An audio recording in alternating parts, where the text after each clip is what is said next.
Sejam muito bem-vindos para mais um vídeo para política, o canal mais polêmico de todo o Brasil. Eu sou Pedro Pinheiro. Eu sou Adriano Augusto e vamos ao que interessa.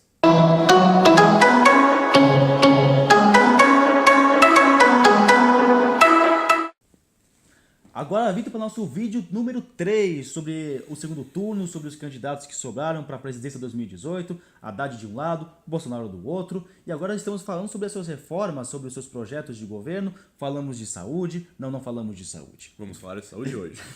Falamos de educação, falamos de reforma e da questão indígena. Ainda demos tempo para cotas, fizemos alguns debates sobre alguns projetos que eles fizeram. A gente não concorda com tudo, na verdade a gente não concorda com quase nada. Esse é o ponto do nosso canal. E agora vamos dar espaço agora para saúde e segurança pública.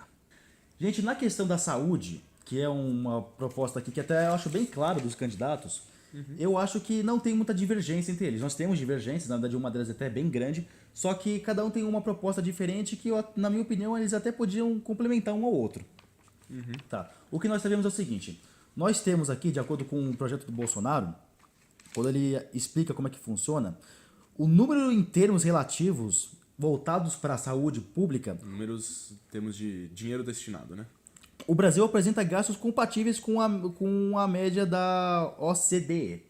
A OCDE é um órgão de cooperação para o desenvolvimento econômico aí entre vários países do mundo. De acordo com ele, o Brasil apresenta gastos compatíveis com a média, grupo composto pelos países mais desenvolvidos. Então, a gente investe em saúde em um número relativamente grande em comparação com os países desenvolvidos, só que só no setor privado, porque no setor público nós estamos muito abaixo. Se for ver aqui, a gente está aos níveis de países bem menores aí que o Brasil, em termos de porcentagem do PIB mesmo, e aí diria que 2/3 aí do nosso gasto em termos de PIB com saúde é do setor privado e muito pouco do setor público. Isso ao fato de que o Brasil é conhecido por lavagem de dinheiro aos montes, então a gente tem uma saúde precária. E o que os candidatos falam a respeito sobre melhoria nesse setor?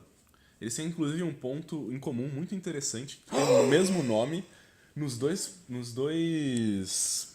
planos de governo, o Prontuário Eletrônico Nacional Interligado, que é basicamente criar um cadastro de cada um dos cidadãos brasileiros com um prontuário médico desses cidadãos, aí, com os dados de exames recentes, enfim, tudo digitalizado, porque você não tem que ficar levando papelzinho, e também para você ter um sistema de saúde integrado, um computador mesmo para o médico acessar onde ele estiver.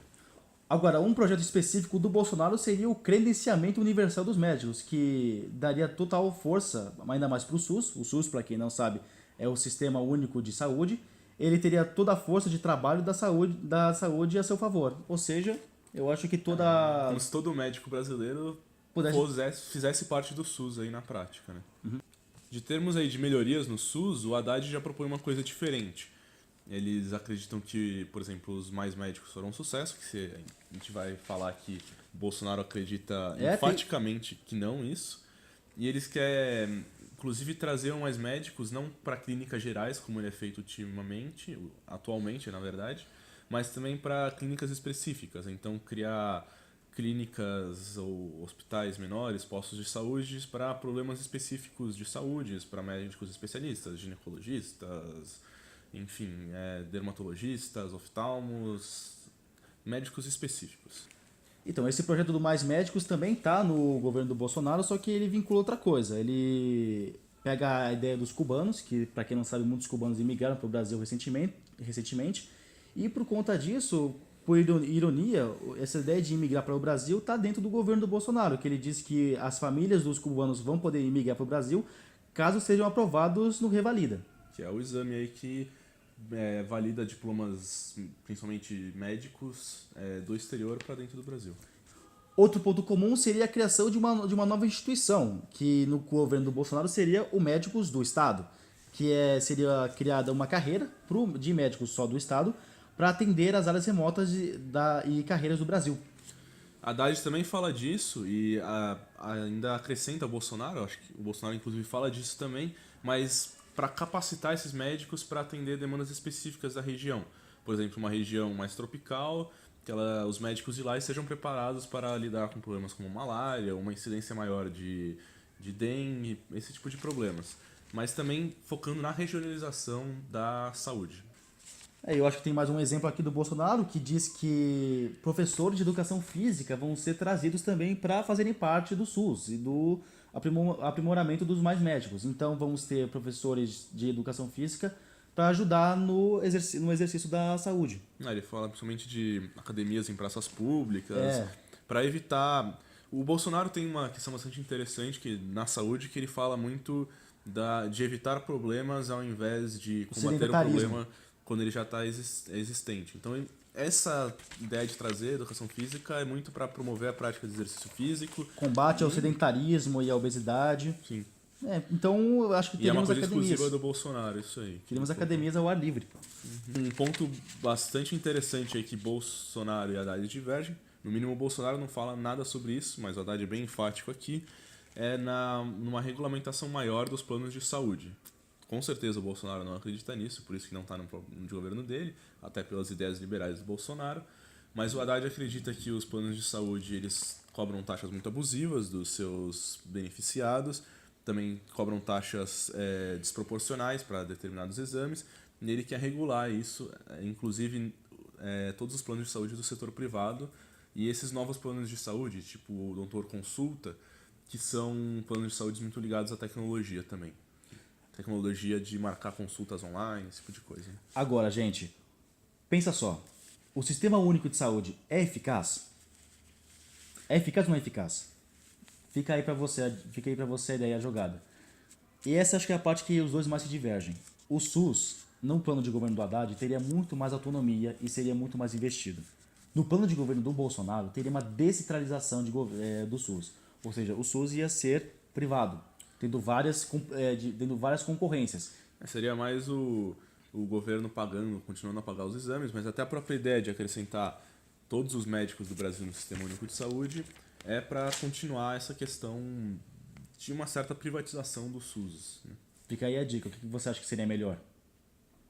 Um último ponto do Haddad, que não está no programa do Bolsonaro também. Não achei, pelo menos. Ele fala aí de questões de políticas públicas de saúde específica para determinados grupos. Então, para mulheres, para crianças, para idosos, pessoas com deficiências. Promover um aumento tanto no número de pessoas atendidas nos programas que já existem, mas no tipo de pessoas que estariam sendo beneficiadas por esses programas. Agora, a gente, dentro da segurança pública, vamos lá. Antes de mais nada, antes de falar o que eles pensam, deixa eu dar aqui os números específicos do que está acontecendo. 60 mil homicídios por ano. No Brasil, 786 mil pessoas foram assassinadas entre 2001 e 2015. Na guerra do Iraque, entre 2003 e 2017, foram mortos 268 mil pessoas, ou seja, muito menos do que aqui no Brasil.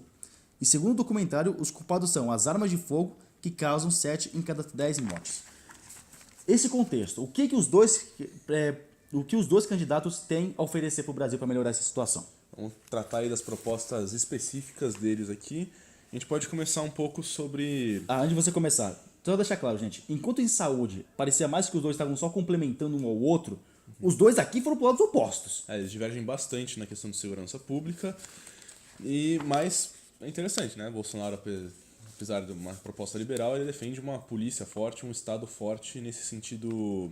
de segurança mesmo. Eu vou dizer que o que não só os dois disseram, mas os que os 13 candidatos lá no começo disseram. Equipamentos modernos, através de pesquisas e desenvolvimento tecnológico. Acabou. Pronto. Aqui... É a única coisa que eles concordam. Não tem mais nada. Isso tá aqui. Ok, vamos lá. Mas, vamos lá. Pro que o Haddad chama aqui de Plano Nacional de Redução de Homicídios, né? Ele coloca a valorização da polícia, essas questões de tecnologia e tudo mais, mas ele acrescenta um novo aspecto aqui, que é colocar mais serviços à disposição das comunidades carentes, né? Então levar mais escolas, mais praças, mais eventos, coisas aí para os jovens se interessarem e não acabarem indo para o crime.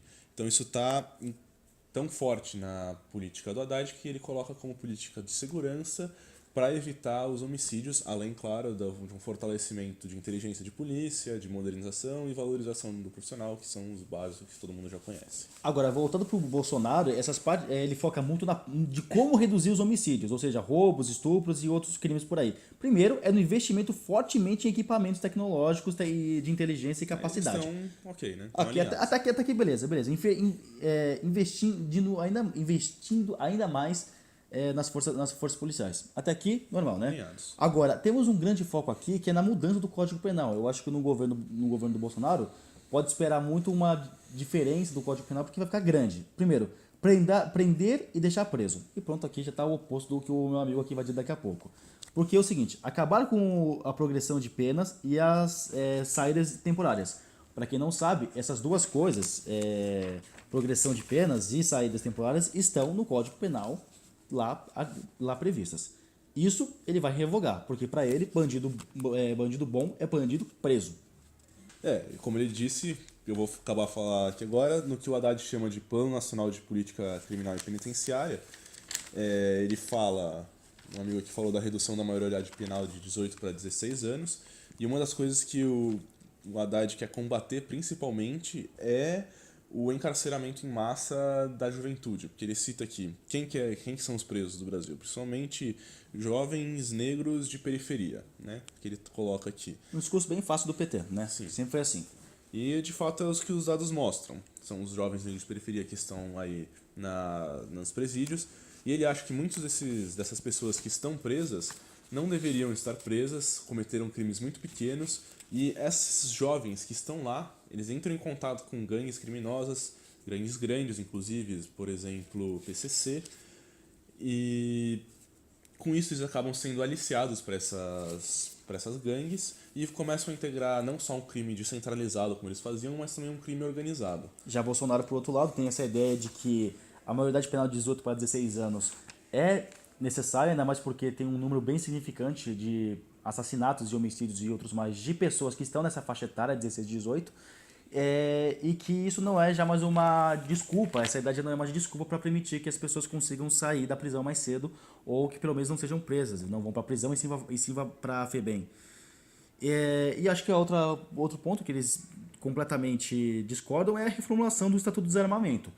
O Estatuto do Desarmamento não está no Código Penal, é uma lei à parte que foi implementada no governo Lula e que agora o Bolsonaro quer tirar, porque ele acredita, principalmente como ele diz aqui, garantir o direito do cidadão e da legítima defesa. Então, essa ideia de que uma arma em casa seria uma forma mais ideal para sobrevivência e para garantir não só a sobrevivência de você, mas da sua família, é extremamente... acho que nós já sabíamos que isso é uma grande defesa do... Acho que era a primeira pauta mais forte do Bolsonaro, foi essa. Sempre foi essa. Ele até dá os números. Ele cita aqui como exemplo, por exemplo, os Estados Unidos, a Áustria, a Alemanha, Suécia, Noruega, Finlândia, Israel e Suíça, Canadá, que são países em que existe uma arma de fogo em casa de cada uma das pessoas que passa por um processo para ver se a pessoa consegue realmente ter capacidade de ter uma arma, e são países que têm um índice de mortalidade muito menor.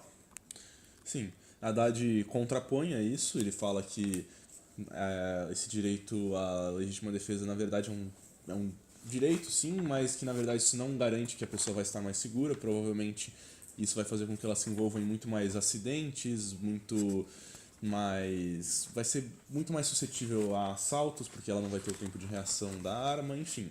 A Haddad discorda completamente dessa questão do armamento da população. Não tá aqui no projeto essa frase, ainda mais porque estaria estranho, essa frase tá num projeto de governo, mas o Bolsonaro sempre fala que esse argumento do Haddad, de qualquer pessoa que é contra ter o pote de arma, é que o ser humano já é fatal com uma faca, já é fatal com um lápis, e ele sempre diz que o que mata não é a arma, o que mata é a pessoa. E bom, de qualquer forma, a gente já tem, como a gente viu, 7 entre cada 10 mortes aqui no Brasil já são praticadas por armas de fogo, né? A ideia do Bolsonaro para evitar isso seria colocar mais armas de fogo à disposição da população, enquanto a ideia do Haddad seria controlar melhor essa arma de fogo na mão do bandido.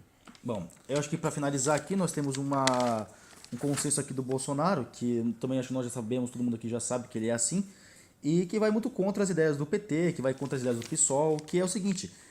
nós temos realmente muitas invasões entre aspas, você veja de como você quiser, a propriedades privadas, de diferentes setores, principalmente no âmbito rural.